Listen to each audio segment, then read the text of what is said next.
Well, after being in the works for about 6 years, the new national education policy was finally unveiled and ratified by the Modi government yesterday. Now, we know all our viewers by now, most of them at least, would have read what this policy entails. In fact, Kritika herself has done detailed stories on it. So what we're going to try and do in this episode of Government Matters is unravel this policy. What does it mean going forward, and how does it change education in India? How does it impact students? How does it impact the various stakeholders? So Kritika, as you know, who covers education for ThePrint, is here to help us understand this, to walk us through this. So please feel free to send as many questions as you would want to. So Kritika, straight up, please help us understand what this changes. Sure. So Ruhi, till now, in the Indian education system, as we know, everything that we have studied in our school textbooks and whatever we studied in our college textbooks was according to a policy which was formulated in 1986. It was last modified in the year 1992, and since then we have been following the same policy. It was in 2014 that the Modi government, when they came to power, they decided to come up with a new policy, and then committees were set up, and subsequently what you saw yesterday was a new national education policy. Now this is a policy, it's a huge more than 200 pages document. But what it essentially gives is, it's a vision for how education should be in India. It's more like a, what you would call like a wish list of how education in India should look like.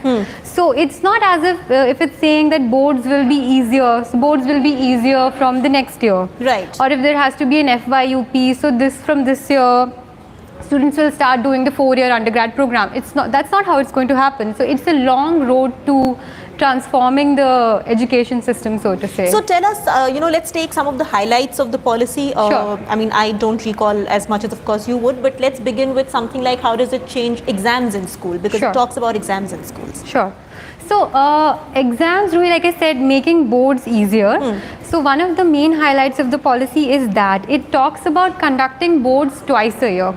Because right now, as we see, board exam is like a, it's a big deal. In fact, pressure comes at the end. Pressure comes at the end of every year. And in our previous episodes of Government Matters, we've talked about how, the CBSE board exams had to be cancelled because of COVID, and students were, in such a mess. So we in fact had many of them sending us questions. Many of them sending us questions. So now what the government wants to do is reduce the pressure on final exams, so to say. So first thing is, boards should happen twice a year. One will be the regular exam, and one if the students want to give an exam for improvement. So that is likely to reduce the burden a lot. Also, the second thing is making internal assessment process more robust. I mean, till now there are schools that pay a lot of attention to unit tests and internals and projects, but there are many schools who just leave everything to the final exams. And situation like what happened this year happened. So now, the policy suggests that there should be a lot more internal assessment, and the pressure on final exams should be reduced. And, talking about the 4-year undergraduate courses, now that's something that has been talked about a lot in the past. Also, students have demanded it. So how does it change practically for what it means for college students? So, it's very interesting. In fact, this is something that if our viewers remember, it was brought out, it was introduced by Delhi University former Vice Chancellor Mr. Dinesh Singh. He brought the policy, this scheme out in 2013. It had to be rolled back because there was some opposition to it. So what it essentially does is, it will make the graduation a 4-year program. Also, there will be an option, if the students want, they can, in the last year, in the final year, they can make it a research-based year. And that is also, interestingly, Ruhi, it will also allow students to get admission into PhD directly. So it gives you that 12 plus 4, the 16 years that you need for going abroad. Yes. That students who want to go abroad will be able to go, that like you said, the 3+2 thing after the school, that will be met. Also, the PhD thing is very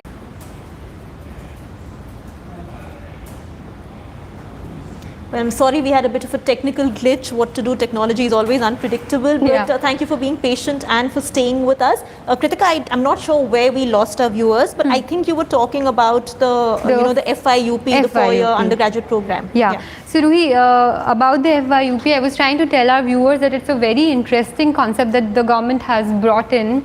It depends going ahead how it's actually played out in universities. So what will happen with the FIUP is students will be able to pursue a 4-year undergraduate program with the final year dedicated to research. Now what it does is it will qualify students for going for a direct PhD after graduation. Right. So right now students have to go for a graduation and then a master's and then apply for PhD. This will remove that barrier. So it's easier for students who want to go for a PhD, also easier for students who want to apply abroad? Yeah. Also that. So Kritika, one of the more talked about aspects has been the 3-language formula, which as we all know became KVs, Kendriya Vidyalayas came up. What does the new education policy tell us about 3-language formula, and does it change anything for students going forward? See, essentially because you said the 3-language formula has been controversial in the past, so government has been very safe with it. In the policy document, what they've said is, out of the 3 languages, 2 languages essentially have to be Indian. They've said that, but they've also said that the languages will be decided by the particular state or the region. So say for example, Tamil Nadu wants to teach Tamil as the language, they can do that. Right. Maharashtra wants to teach Marathi as a language, they can do that. But they haven't made Hindi compulsory, which is something which has become controversial because the southern states. Was controversial because the southern states were opposing it. Right. So it was a big bone of contention, and they have removed it. There is no mention of anything being compulsory in the document. Any language, they've said whatever language the states want. States want. Also, additionally, I would like to add here this fact about, okay, 3-language formula is there, 3 languages have to be taught, but the policy also says that you can teach other languages. You can teach German, Russian, whatever language, Spanish, whatever French, foreign languages the school can offer, you go ahead and teach it. Right. So it has a lot of emphasis on multilingual approach to education. And what is this entire talk about the medium of instruction, because that is causing a bit of confusion among students, parents, teachers. What does the policy I know, say? mostly parents, because it says that instruction till class 5 should be in mother tongue.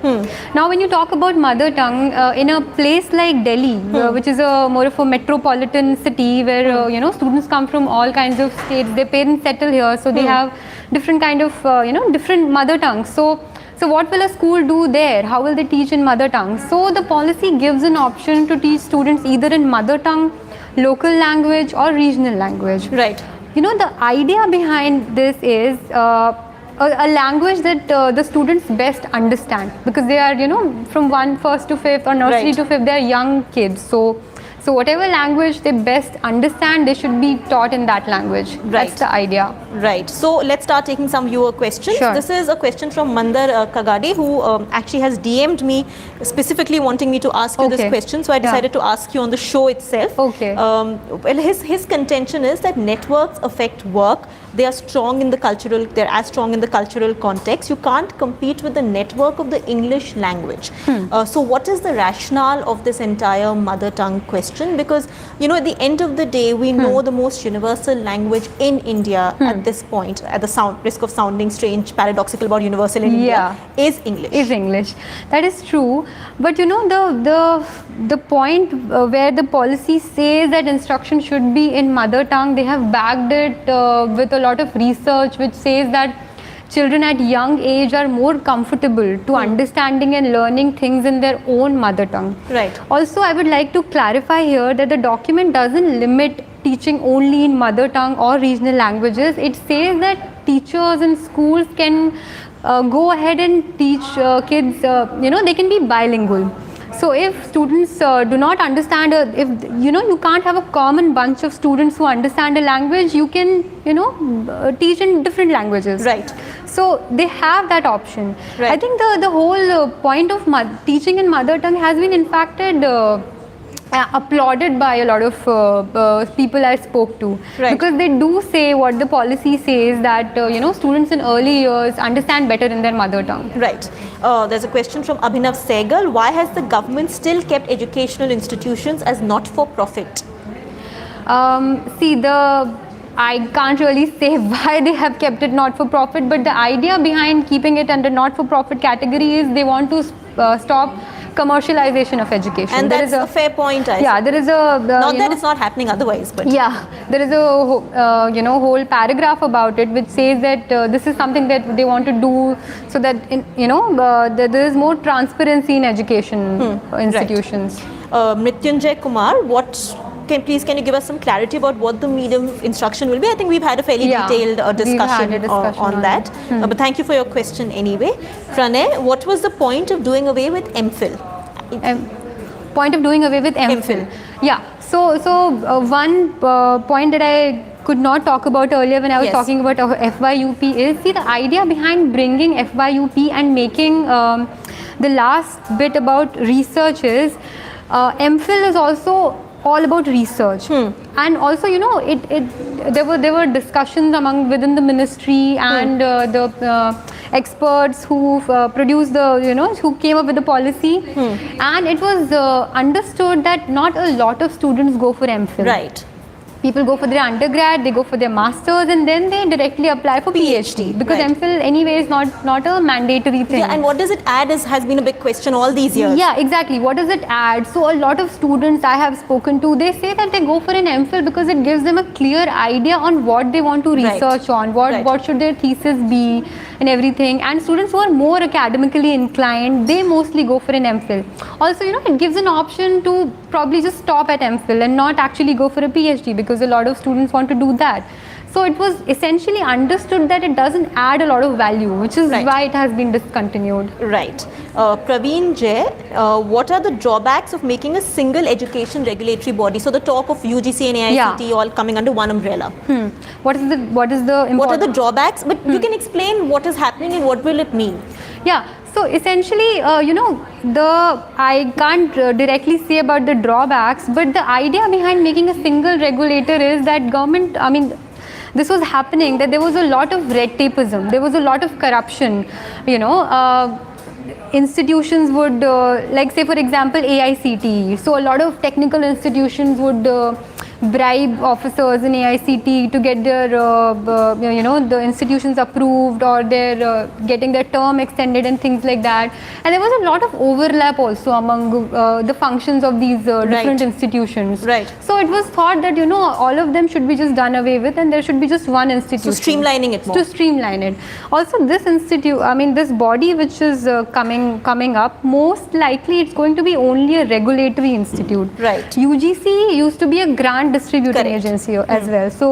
So there is another aspect to it. There is another part to it, which there will be an agency which will handle grant distribution, and this will be more of a regulatory body. Right. Mrityunjay Kumar, are they going to teach English language after class 6? So it's not like they've said they will not teach English even till class 5. It just says the other subjects, the medium of instruction will be the mother tongue. But I'll tell you why I'm asking this question. Are they going to convert all the books in regional languages till class 5? Now, No. That's not. And how can they do that in a country where everybody is talking in English, and it's a matter of confidence that if you're able to speak English properly or not. So obviously our education system can't do away with it. So let's understand this again. They have not said that they will not teach in English. They have said that in medium of instruction should be a language which is more comfortable to the child. Obviously English will be one of the languages which will be taught to the child. What was the other part of the question? Sorry. This is it. Yeah. So no, they are not going to. About the books. Will all the books be converted to regional languages? Will all the books be converted? No, that's not true. What the government plans to do is produce more books in regional languages. Right. Because see, Ruhi, you and I are sitting in Delhi. There are people in Bombay. We have access to all kinds of material. But there are kids in far-flung areas who probably understand their regional language much more than they understand Hindi or English. Let's not even talk about Hindi, English. They don't understand. So for them, it will be more useful. But Kritika, I just want to understand, will it not create confusion in school? For instance, so I went to a school in Jaipur. My immediate language was perhaps Hindi, but there were lots. It was a boarding school, so there were lots of students who came from Assam, who came from Andhra, who came from Bihar. How can a school cater to the mother tongue of all these students? Yeah. I understand. So that is something that the schools, I actually in fact spoke to a lot of principals yesterday, and they told me, see, this is something that we are yet to, this is yet to evolve. We will have to come up with a plan on how to teach these kids, because obviously different kids have different mother tongue. So I think most likely the more common path would be to teach them in Hindi and English. Right. There's a question from Tarush. Isn't it better to give vocational training to children who are not good at academics and allow them to work early, so they can earn money and education money, and basically, so that they can start working earlier? But this question opens the window into the concept of vocational training that the new education policy has talked so about. in fact, it's a good point. This is something that the government has looked at. In fact, it's a very interesting concept of introducing internships at the level of school. So students right after class 6, they will be able to go out and work in maybe libraries or places where they get to understand what they are actually studying in school. Right. So yes, there is more focus on vocational training. Right. There's a question from Soham. When will this new policy be effective from? See, it's not like a guideline that will be effective from tomorrow, next year, this year. It's like a vision document, like I said in the at the beginning of our conversation. So some parts of it have already started coming into implementation, like the part about introducing nursery in the formal education system. Right. So some states have already started doing that in the government school system. It will happen as and when there is more clarity, government comes up with more guidelines, and there is a structure to what has to happen. Right. Sanjay Sinha, there is a culture of coaching classes apart from normal schooling these days. It's not these days, even we went, it's always I think been at least in +2 for maths and all, we all needed coaching. Yes. Is there any policy to tackle it, as it puts a lot of pressure on students? No, see, there is no particular policy to tackle coaching, but what the government is saying that reduce the burden on exams, make learning more interesting in school, so that children are more interested in studying at school rather than going out and paying lots of money to these coaching centers to pass. So. Right. Mahesh K, will more money go to the educational sector? Well, at the end of the day, is the government going to spend more on education? Yes, they said that. Right. Because how is this policy different from the old policy, which gave importance to memory skills only rather than skills like physical, artistic, etc.? So this system of, as we call it in Hindi, ratta system of studying. Yeah, exactly. So this policy, like I wrote in my article also, this is a complete shift from the existing policy, which emphasizes a lot on rote learning, because the government is talking a lot about vocational training, reducing the burden on exams, giving multiple exit options to students. So this typical system that once you enter your graduation, you can't leave no matter what. So all that is going away. So it is like a very big shift from the existing policy. But it will take time. It will take time to actually unfold. finally implement. Right. I'll take one last question. Pankaj Solanki, will education of medical and engineering studies be in Sanskrit? No. that's not.